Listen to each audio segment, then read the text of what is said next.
Okay. When it comes to your accounting, the question we got is, I know I can't do it alone, but I fear that I'm giving up control over my finances if I hire an accountant. What can I do? Um, so thinking about this kind of on two sides of the coins, it's a bit of a dilemma. They know that they aren't the accountant, that they maybe don't even know how to read financial statements. Maybe they know a little bit, but they don't know enough. So they've acknowledged, I can't do this alone. I need an expert. But on the other hand, I think that fear is more of just a fear of the unknown. I'm not sure what it looks like if I hired an accountant. And therefore, my fear is, because I don't know what it looks like, that I'm going to be giving up control over my finances. So what should I do? Well, let me just explain how it works, because I don't believe you give up control over your finances. And I don't believe, first of all, that you ever should give up control over your finances. So what comes to mind first is delegation versus abdication. To delegate is to basically entrust a responsibility to someone else. Abdication is failing to fulfill a responsibility. A lot of times, especially if you've gone through the experience of hiring someone, and maybe you didn't make the same mistakes I did, so I shouldn't say that. Let me say it this way. In my experience, my first few hires that I had, boy, I did a whole bunch of abdication. I hired someone for my team for a need, and I said, here's what I need you to do, meaning here's the result that I'm hoping you get. But I did a terrible job of explaining the hows, of training, of continuing to monitor them. No follow-up on my part, not a lot of reviews. And then when I did finally take the time, usually because a customer was complaining about something that we messed up on, and I started looking into it, like, what the heck have you been doing? This work is terrible. And in my experience, especially in the beginning, that was not that person's fault. It was my fault, because I abdicated responsibility to them. I said, here's the result I need you to do, but then I failed to fulfill my responsibility. And they just didn't have the tools to be successful. I didn't give them the tools to be successful. Delegation is, what I've learned better now. I mean, we're a team of 37 right now. And here's your job responsibilities. Here's your job descriptions. Here's weekly one-on-one so we can review your work. This type of stuff is going on. Here are the metrics we're holding you accountable to. And we're going to keep constant dialogue to make sure you have the tools you need to be successful with the responsibilities that you've taken on with our company. That's delegation. So how does this relate to bookkeeping? One, even if you wanted to, hiring an accounting firm does not abdicate your responsibility as the owner to understand the finances of the company.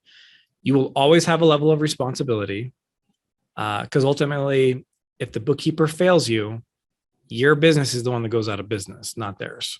So that's why you maintain at least some level of responsibility.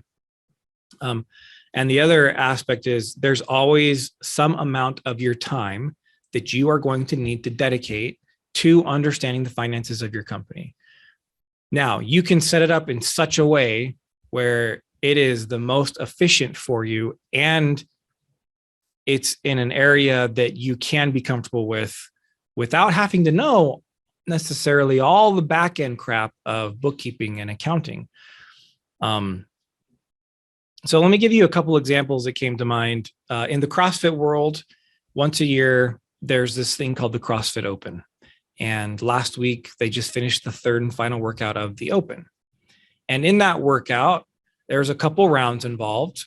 And those who are competing in the workout, you have a barbell, and they wanted you to do, I can't remember, I think it's power cleans. But the point is, every round, the weight goes up on the barbell. So if you were competing, it was allowed that you have someone else add the weights to the barbell as you're doing some of the other movements. to save you time. So all you're doing is showing up. Your job as the person competing was to still pick up the bar, always pick up the bar. But someone else could put the weight plates on for you. If you weren't competing, at least in our gym, everyone put on their own weights, which when you're in a competition, that you lose some time that way. So the point being, bookkeeping is kind of like someone else is putting the plates on the bar for you, but you still have to be the one who picks it up and does the movement. Maybe another example in a different scenario.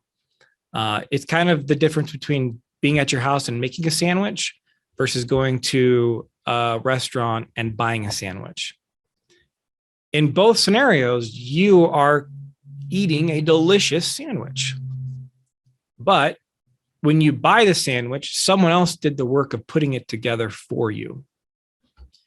That's what accounting is. When you hire an accountant, you're not giving up control.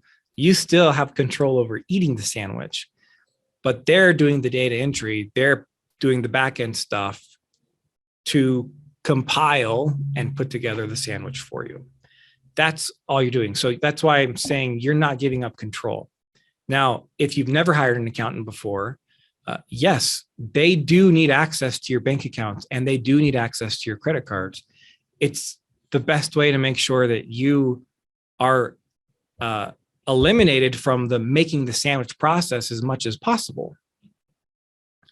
But there are ways you can give them access without giving up control over your finances.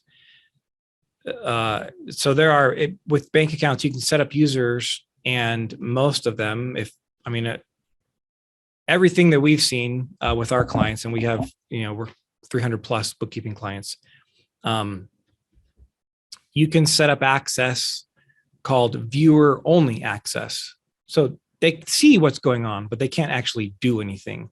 So they don't have authority to mess around with your money. Now, that being said, there are services you can do. For example, if you do profit first allocations, you can give access to an accountant to actually transfer the money for you. But again, that's why it's called delegation, because you're entrusting that activity to somebody else. And there is a level of trust that you need to have with them because they are transferring your money. It's your money. They're just doing a job for you. They're making the sandwich for you. But again, you're not actually giving up control over the finances. So with that being said, a few of the things that I think you absolutely always have to do as a business owner, but again, you can eliminate all the sandwich making aspects and you get handed the sandwich every week or twice a month, whatever frequency you want. That's really, you want to create some key performance indicators or key predictive indicators, something where it's like, look, I don't need to see all the data entry backend stuff. Now, that being said, if you have an accountant, they don't always know what your transactions are for. So they do ask you. I know we do that. And it's probably the only part of the process that we need better communication from our clients on is, hey, here's a list of a few transactions that happened last month. We're unsure what these were for. Let us know so that we can classify them the right way. There's always going to be that level, whether you have an in-house bookkeeper or not. We have an in-house bookkeeper, Incite Tax, and I still answer questions for them every once in a while. Like, hey, I saw this transaction. What is it for?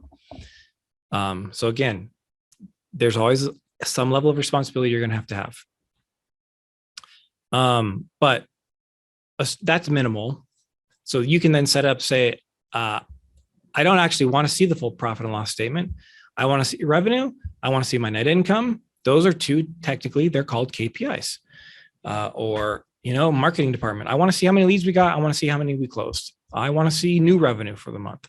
There's a whole list of key performance indicators that you could be using.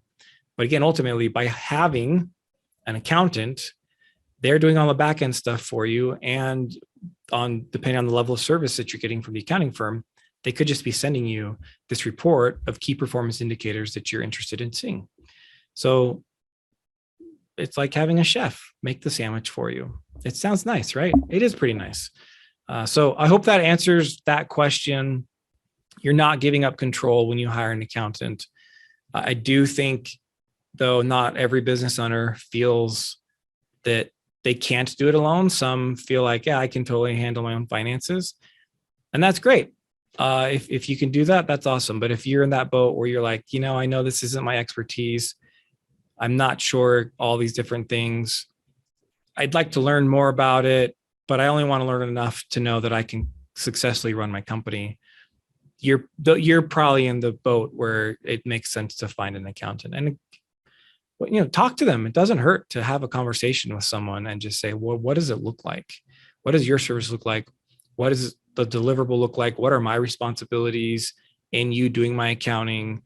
Because worst case scenario, you get the answers to your questions and you still decide, I don't want to do it. Conversation never hurts. So anyways, hopefully that answers your questions, but remember, profitability is a choice. Have the courage and wisdom to choose it.